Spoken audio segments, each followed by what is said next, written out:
Yeah. Many times, like people who I'm speaking with who are fairly new to yoga or are kind of like intimidated by it, they have this question that, oh, I'm not flexible enough to do yoga because, they're looking at Instagram and social media and they're getting a very different picture of what yoga is supposed to be.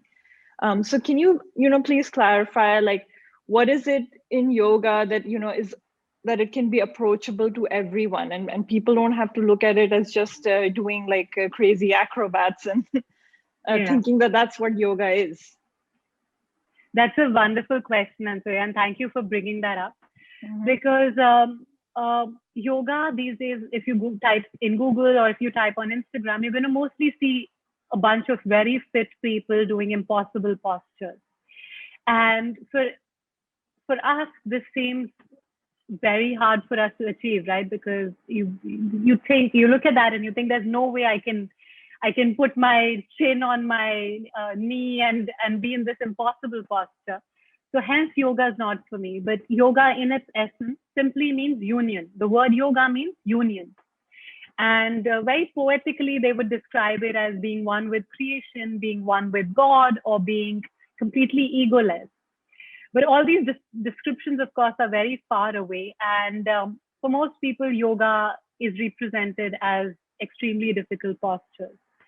But an asana or a posture is anything that your body can do with your body. Whatever you do with your body is an asana. So right now, if I'm sitting like this is also an asana. This is also an asana. If I were to do this is also an asana. So in that sense, there are innumerable asanas possible or postures possible. However, there are 84 asanas that have been identified. And these 84 asanas are termed as yoga asanas because they help you to reach your higher consciousness. Now, there are, of course, certain asanas which would be very challenging, which seem very daunting for us physically, but it doesn't mean that if you're not doing that posture, you're not in yoga. Just simply sitting on the floor is also being in yoga. Just simply doing a very basic posture of, say, just simply bending down is also yoga. So don't be intimidated by the idea that yoga is impossible postures. It isn't. It doesn't have to be hard for it to be effective. It doesn't have to be perfect for it to be effective as well. Of course, you learn from a qualified teacher. You make sure that you're getting the right guidance with this. But as long as you're able to work with your teacher, who should be able to guide you on a series of postures that would work for you, and as long as you're able to attempt them, even if you're not in the perfect posture, you will still get the benefit from it.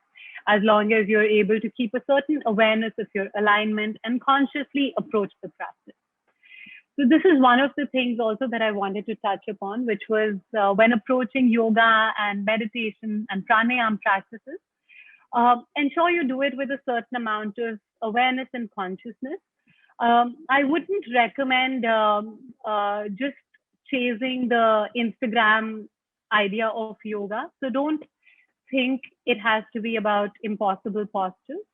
I would suggest find a good qualified teacher who's able to guide you and just trust the process and consciously approach it with a certain amount of awareness.